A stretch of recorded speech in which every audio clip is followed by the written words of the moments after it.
So, one thing that might happen to you in your retirement years is you may receive some kind of an inheritance. Mom and dad pass, you get the house, you get something, you get their IRA, whatever like that. I've got a story here of a brother and sister, Ellen and Arthur, and they're in their early 50s, and their aunt passed away. She had no children, so she sent them the inheritance, which was $1 million. Each one got $500,000, and they handled it very, very differently. Here's Ellen. She paid off her mortgage, which was $280,000. She did some home renovations. She enjoyed the money. She took an expensive cruise. She did a lot of gifting. About 3 years later, for the most part, the money was gone. Arthur did it a different way. He paid off credit cards, all his high-interest debt. He increased his contributions to his 401k. He used some of the money as gap money because he was putting more in his 401k, so he used some of it as spending money for the month.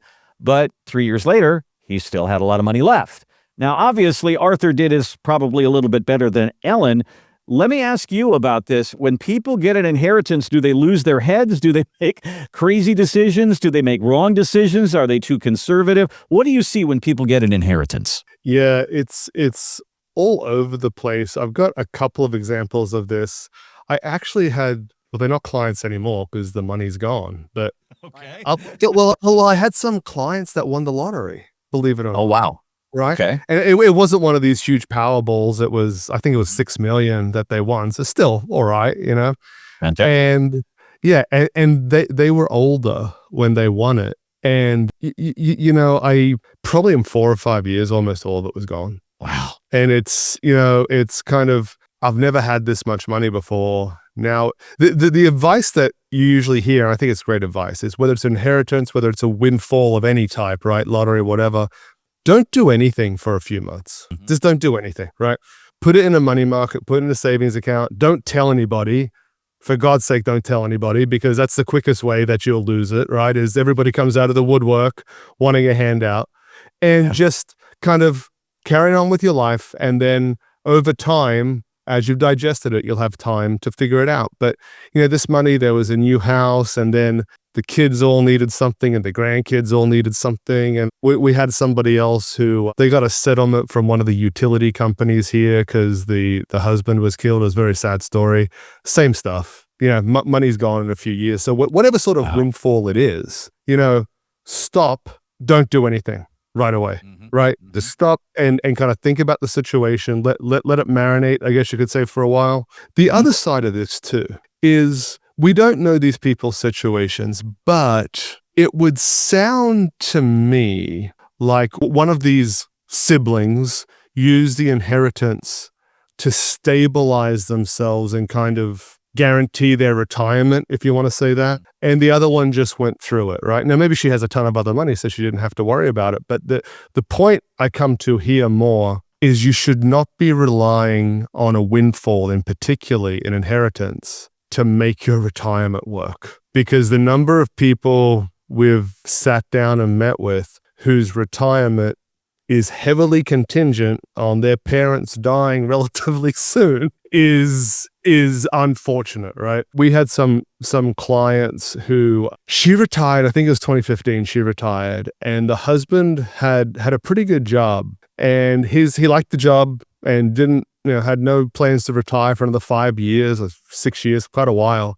And as long as he kept working, everything was going to be fine, right? She could retire. His salary was substantial. And when we're doing the planning, they hadn't done a really great job of savings, right? There was some 401k money. It wasn't very significant. And they had what's the right word? They had a high expectation of living, right? They like the finer things in life, right? And so, as we're doing the planning, we just have to show them the raw data and say, hey guys, look, this is the truth. What you're wanting to achieve in retirement with what you have, it just doesn't work, right? It'll work, but it'll work for a couple of years. Then you'll be out of money, right?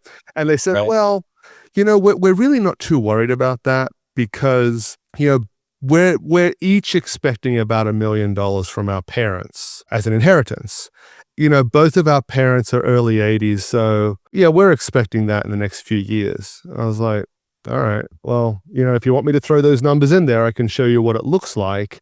But you don't know what's going to happen. Are your parents going to end up in long-term care and the money's gone, right? Is it not there? So that really wasn't their issue. But 10 years later, all the parents are still alive. That's their problem. It's a good thing, not a bad thing for them. Well, that's. I guess it depends which side you're on, right? Of course, they're not, wanting their parents to pass, but at the same time, they've got this conflict that, hey, that's what we were relying on. Well, my kind of attitude with that is that nobody should expect anything. Do your planning, right? Make it work by yourself. If something comes along, great, cherry on top, right? But relying on windfalls, inheritances, whatever it is, you see it over and over again. That's a recipe for disaster. And just one more thing to add on top of that, 99% of our clients are boomers. What is that? 1946 to 1964, I think, is what it is most of our clients. And so many of our clients' children are quietly crossing their fingers, waiting for their inheritance to come in. And I got bad news for a lot of them.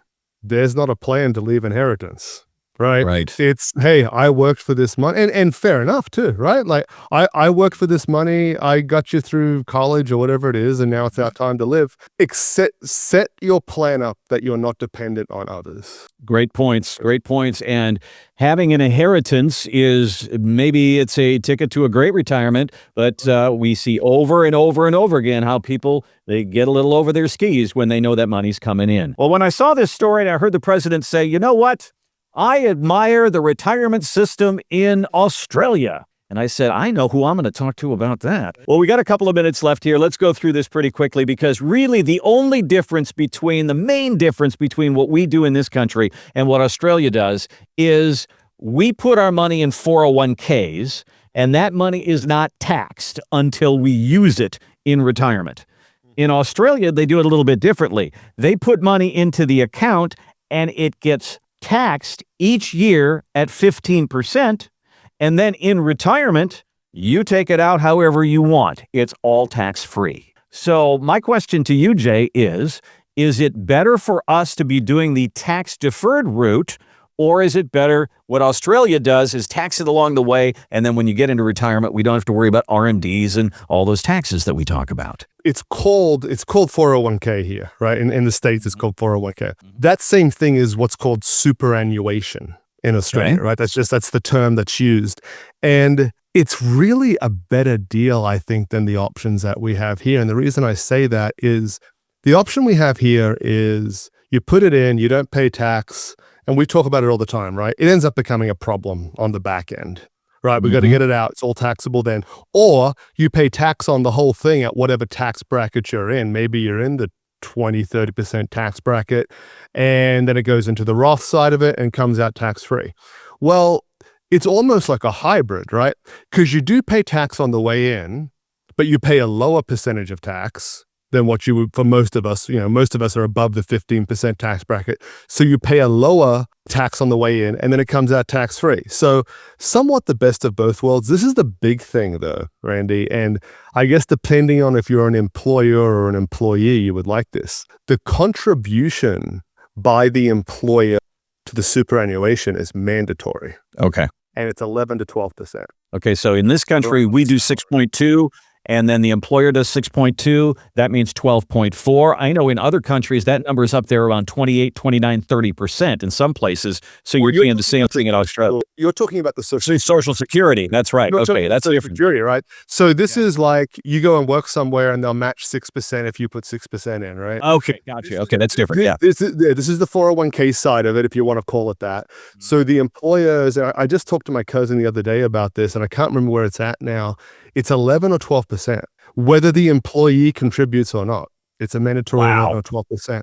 And, more and more, we have conversations with the children of clients about this more and more. And, we don't have that sort of system in this country. And there'll probably be a lot of pushback from employers, obviously, right? If you've got to, contribute 12%, there wouldn't be too much appetite for that. But the biggest thing to take away from this, I think, is that more and more, the responsibility for your retirement is going to be on you. Okay. So a lot of the people we help out, yes, they've got 401ks, but they've got pensions sometimes. Maybe not, these big super generous pensions that used to be around 30, 40 years ago, but there might be some small pensions that come in, and there's some 401ks, and those pensions are helping out. Now, that just basically is not going to exist for anybody who's retiring 20 years from now. For me, I'm in my 40s, right? There's just, even if I went and worked at a company somewhere, there's really no pensions anymore. The responsibility is going to be on you from as young as you can start to save and save and save, because it's going to be on you. Social Security, that comes up in the news every now and then. It's not going to be able to be funded. I think it's going to be there, but it's going to be a far less of a benefit than people are getting now when it comes time for me and my children to get it. Probably you'll have to be older. More and more of it is pushed onto the individual. Take charge of it now. Yep. It's on you. And that means it's time for you to sit down and talk about what it looks like to find out what you've saved and how it's going to translate to income in retirement. Are you headed for a tax problem? Are there some healthcare issues there? How do you afford healthcare in retirement? Wow. Lots of questions. Let's get them answered for you. Jay will do that meeting with you. No cost, no obligation. Here's the number to set it up. It's 210-985-6200. 210-985-6200 or retire210.com. That is all the time that we have today on Clear Skies Retirement. We appreciate you listening. We'll be here next week, and we hope you will be too. Have a great weekend.